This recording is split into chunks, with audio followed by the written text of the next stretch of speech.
ওর নাম করেন না তো। আজকে দুদিন আগে যে বলে যে মমতা বন্দ্যোপাধ্যায় সবথেকে বড় বিগেস্ট বেনিফিশিয়ারি, আজকের দিনে দাঁড়িয়ে সে আবার মমতা বন্দ্যোপাধ্যায়েরই গুণগান করে। ওর নিজের অবস্থানে ঠিক নেই, নিজের কথাকে নিজে বিশ্বাস করে না, দুদিন পরে অন্য কথা বলবে। রোডে যখন গাড়ি চলে ইন্স্যুরেন্স ফেল হলে তাকে কেস দেওয়া হয়, কিন্তু ভারতবর্ষে যে গাড়িতে ছিল সেই গাড়ি 24 সালে ইন্স্যুরেন্স শেষ হয়। এই 6 মাস ব্যবস্থা নেবে না তো। এটাই তো তৃণমূল কংগ্রেসের, ইন্স্যুরেন্স ফেল হয়ে যাক, গাড়ি চাপা দিক, সমস্ত কিছু করতে পারে। মানে তৃণমূল কংগ্রেস, সে তৃণমূল কংগ্রেস করে, তৃণমূল কংগ্রেসের নেতা, তৃণমূল কংগ্রেসের এমএলএ, তৃণমূল কংগ্রেসের মন্ত্রী, অতএব সে যা ইচ্ছা তাই করতে পারে। এটাই তো তৃণমূল রাজ কায়েম করতে চাইছেন। এটা তৃণমূল কংগ্রেস এই রাজ কায়েম করতে চেয়েছেন, এবং কিন্তু মানুষ এই রাজ কায়েম করতে দেবেন না। ছাত্ররা বদ্ধপরিকর, যাদবপুর বিশ্ববিদ্যালয় বদ্ধপরিকর। প্রথম কথা, মন্ত্রী ওখানে কিসের জন্য গেছিলেন? তৃণমূলপন্থী অধ্যাপক সংগঠনের একটি সভায় যোগ দিতে।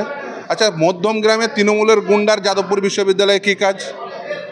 আসলে শিক্ষামন্ত্রী একটা পরিকল্পনা নিয়ে গেছিলেন। সেই পরিকল্পনা হচ্ছে যে ওখানে গিয়ে একটা অব্যবস্থা তৈরি করব, একটা ঝামেলা তৈরি করব, সেই ঝামেলার মাধ্যম দিয়ে তৃণমূল সেখানে গিয়ে দখলদারি চালাবে।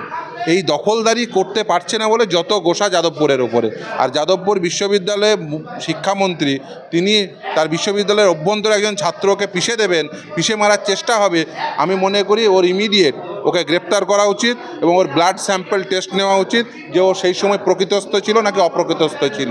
এবং শুধু ওর না, আর একজনের অধ্যাপক, ওই তৃণমূলপন্থী অধ্যাপক, তারও গাড়ি পিষে মেরেছে, ওই ওম প্রকাশ মিশ্র, ওকেও গ্রেপ্তার করা উচিত এবং ওরও ব্লাড স্যাম্পল টেস্ট করা উচিত যে ও প্রকৃতস্থ ছিল নাকি অপ্রকৃতস্থ ছিল। এবং ওর গাড়ির বিশেষ করে ড্রাইভারগুলো, নির্দেশ কে দিয়েছিল ড্রাইভারকে, এবং ড্রাইভারগুলো কী অবস্থায় ছিল, এবং অ্যাজ ওয়েল অ্যাজ এই মন্ত্রী এবং এই তৃণমূলপন্থী অধ্যাপক, এদের প্রত্যেকের ব্লাড স্যাম্পল টেস্ট করা উচিত, এরা প্রকৃতস্থ ছিল নাকি অপ্রকৃতস্থ ছিল। এটাই তো তৃণমূল কংগ্রেসের, এটাই তো রাজত্ব, এটাই তো তৃণমূলীয় রাজত্ব, এটাই তো তৃণমূলীয় সংস্কৃতি।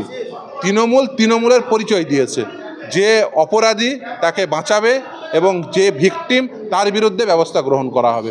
এটাই তৃণমূল কংগ্রেসের লখিমপুর বা যাদবপুর, কোনো এই দুই পুরের মধ্যে পার্থক্য নেই। তার কারণ হচ্ছে আরএসএসের দুটো শিশু, একটা বিজেপি, একটা তৃণমূল কংগ্রেস। ও ফ্যাক্টরি এক, দুটো আপনি বলতে পারেন ওই গোডাউন এক, দুটো শোরুম আলাদা আলাদা। একটা শোরুম হচ্ছে তৃণমূল কংগ্রেস, একটা শোরুম হচ্ছে বিজেপি। বিশ্বাস বলছেন যে 1 মিনিট লাগবে আমাদের যাদবপুর দখল করতে। 1 মিনিট লাগবে তো যান একবার যাদবপুরে গিয়ে বুঝে আসুন। 1 মিনিট লাগবে না 4 মিনিট লাগবে। এটা তৃণমূলের সংস্কৃতি, এই যে থ্রেট দেওয়া, থ্রেট কালচার, এই থ্রেট কালচারের অংশ করতে পারেনি বলেই তো যাদবপুরের ওপর যত গোসা।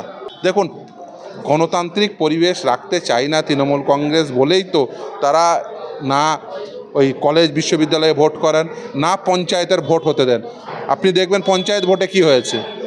তারা চান না যে মানুষের রিফ্লেকশন ভোটের মাধ্যম দিয়ে গণতন্ত্রের প্রকৃত রিফ্লেকশন সেটা ঘটুক। তারা চান যে গুন্ডামি করে দুষ্কৃতিরাজ কায়েম করতে, দুর্নীতিরাজ কায়েম করতে, তারা সেটাই চেয়েছেন। আর যে এই মন্ত্রীদের যে ভাষা, মুখের ভাষা শুনলেই পরিষ্কার হয়ে যাবে যে আসলে তারা কি রাজ কায়েম করতে চেয়েছে, তারা দুষ্কৃতিরাজ কায়েম করতে চেয়েছে।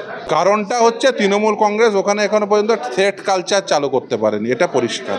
ফলে সেই জন্যই তারা ওই থ্রেট কালচার চালু করার জন্য তারা সমস্ত রকম প্রয়াস চালিয়ে যাচ্ছেন, কিন্তু সেটাতে সফল হবেন না। এটা বেআইনি এবং আমি মনে করি প্রশাসনের উচিত তাদের বিরুদ্ধে আইনানুগ ব্যবস্থা নেওয়া এবং আইন মোতাবেক ব্যবস্থা। এই রাজ্যে তো আইনের শাসন নেই, এটাই তো সবথেকে বেশি উদ্বেগের। এই যে আজকে আপনারা প্রতিবাদ করছেন হাইকোর্টে, এরপরে কি রাস্তায় নামবেন?